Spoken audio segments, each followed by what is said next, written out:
Christopher, is there anything you want to say to Alex's family? You cannot touch me, okay? I'm not touching Let's you. go, You just okay? touched me. Okay? Hey. Whoa, whoa, whoa. You might not want to put your hands on Do not touch. Don't do that. Keep that same energy. Don't touch me. Please. Why don't you keep it this? You cannot touch us? You cannot touch us. Get out. Whoa. Get out. Stop, touch. Thank you. Stop. Whoa. Christopher, is there anything you want to say to Alex? To Alex's family? Anything you want to say to Alex's family? Yeah, that we were his best friends. So what? Exactly. I'm out of here, what? So what? He's dead. Oh, my Jerry. In the famous French Quarter of New Orleans, the sound of jazz music and the smell of freshly fried beignets fill the air. A day that was expected to be a soaker has been fairly dry. One more time. How would you describe the weather today in New Orleans? Perfect. It's a Monday evening on an eerily quiet Bourbon Street. It's dead. I don't see anybody. Thanks to the pandemic, most bars are closed. But thanks to a weakening Marco, a beautiful blue evening sky. I know, bright blue skies, no clouds really. The Big Easy dodged the worst of Marco, but no party here with Laura still expected to make landfall midweek. Laura took over Marco. Yeah, I mean, what do you say? She took over. We placed our 10-foot distance for our classes and even into our gym area. We've also shut down our showers, our sauna, our cold plunge, our locker rooms as well. They have the sanitation spray with the towels, and they're dispersed all around the gym. We have 10 buckets all in all. Coming in, you're a little nervous because you didn't really know what to expect and what it was going to be like, but once the workout started, it just felt like the good old days again. While some clients today were maskless, others covered their face. It's very strange. Nicholas Zarilla showed up to work out, but didn't know it was going to be outside. And as for the mask saga surrounding this gym, it should be a person's decision, but at the same time, you got to wear the masks. You know, you got to use the hand sanitizers. It's just, it's not much of a hassle to do it. Businesses also have been turned into piles of debris. Laura's winds shredded the front wall of this office duplex. It'll be a rough month or so coming up. You ever seen anything like this before? No, not for me, no. Now there's a mass shortage of tarps like this. Pat and Vicky Monteblano are racing to get what they can out of their home. Laura ripped bricks off their house. Now they're on a waiting list more than 100 people deep to get plastic sheets so they can protect their belongings inside. It looks like a war. I couldn't be more excited to get people back in here. it's back to business for gyms in Broward County. And many returning to their early morning routine. Awesome.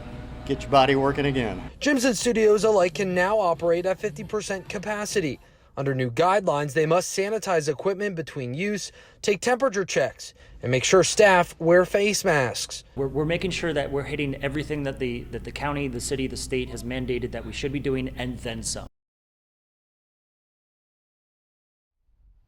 As the winds start to whip up and the rain comes down in sheets, it becomes time to hunker down in the hotel. But there's no sleeping. Rain pounds the window, wind nearly blows the lobby doors away. Luckily, a team with SRP, a private disaster response company, is staying here and goes out in the storm to secure the doors. We're all rescuers back home, and we risk a lot to save a lot. Robert Ramirez is one of 3 South Florida firefighters on the SRP team. Hours later, a woman calls the hotel frantic for help. The roof over her is blowing off. She's called 911. She can't seem to get anybody. We're going. The 3 South Florida firefighters leave as shingles are flying off the hotel roof. They find her and bring her to the hotel. We got her in. It was like a smooth operation. Great teamwork. And once daylight hits, we too see debris truly is everywhere. Just a quarter-mile from our hotel, we find this hotel with parts of its roof shredded off. The whole corner was peeled back. Water was pouring in down the stairs. It was pretty chaotic, scary. Well, this was my first one, and I won't stay again. We met Sylvia Adams once we finally made it into a residential area. She, like many others, weathered Laura in homes now with ripped off roofs and blown out windows. Their neighborhoods are covered in broken limbs and cracked tree trunks. Their city, now a cleanup zone. Devastated. It got hit. He got hit bad. Got hit bad. If this looks like a pep rally, that's because, in a way, it is. It's really turned into something special for us. Faulkner Plastics in Hialeah giving away hundreds of free face shields to staffers from Palmetto Regional Hospital. But they took it a step further, holding signs with messages of gratitude, playing music, and shaking pom-poms. Joseph McCabe says it was the least they could do. Given the news this week about the lack of supplies at our closest hospital, Palmetto General right here, we said this is a good first public announcement donation. This is protection, and this is the only way we're going to be able to take care of patients. If we don't get protected, it's not going to happen, so this is amazing. The feelings of gratitude shared among those hospital workers, many waiting in line for more than an hour. I think this is going to be the new wave of everyone coming together, communities helping each other, and support. You know, it's America. This is the way we should be all the time. The staff at Palmetto General mourning the recent loss of 2 nurses who died of COVID-19. McCabe and the employees here at Faulkner Plastics hope this small gesture makes a difference, planning to do more like this in the future. This was so exciting. How could we not think about doing something at least in this vein again? This is community. That's what this is all about. And the only thing that's going to get us through is everybody together.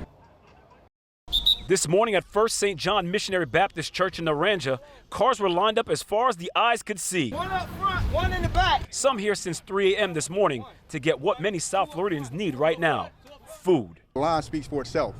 People are really much they're in need. We have a stay-at-home order issued by the governor.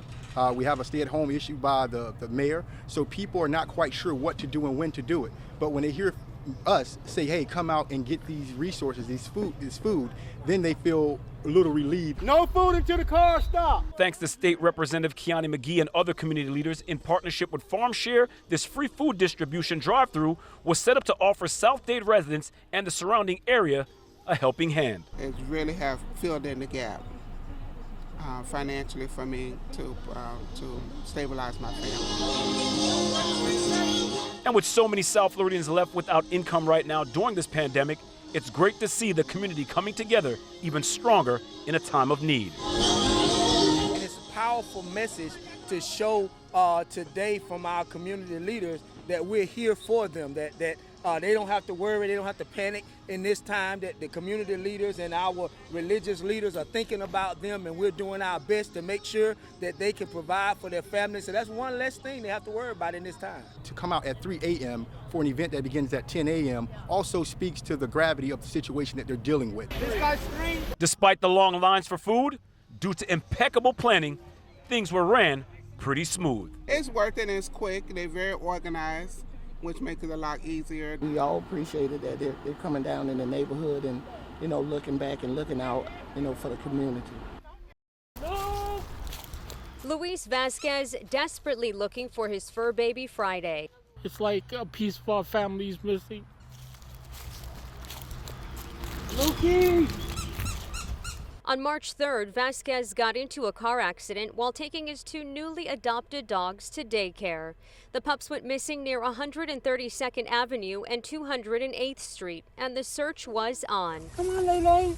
It's your daddy. By Thursday, Layla was found hiding here, scared but doing okay. Then Friday morning, a call came in that Louie, who also goes by Lukey, was spotted here. Paw Patrol Rescue also helping in the search efforts. If anybody sees him, his name is Luke. He has a blue collar and a blue leash, and we have a $500 reward for whoever can return our boy to us. A line of cars weaving through this massive parking lot and out into the streets. Some waiting more than 6 hours just to get food for their families. We always try to help people, but at times you need help yourself. I lost my job 2 weeks back. I need abastecement to my family, you know. Feeding South Florida teaming up with King Jesus Ministry on Southwest 144th Avenue. Volunteers meeting up Friday morning, bagging food and loading up hundreds of cars one by one. There's so many people that are desperate, they're hungry, and they're hurting. So our role here today is to be able to meet the needs of a lot of these people. The idea is to make sure that we feed everybody and get food on everybody's table. and we want to make sure that nobody goes hungry. Distribution starting just after 9 a.m. with more than 700 families receiving groceries. My dad lost his job because of the whole coronavirus, so he's having a hard time finding food. It's not just that he has a kidney transplant, so he can't really go out, so I'm here with my aunt to go get food for us. With so many now facing unemployment, the need is growing by the day. But even with the fear and uncertainty, acts of generosity like this are inspiring optimism. Life is tough, but God doesn't give you anything you can't handle.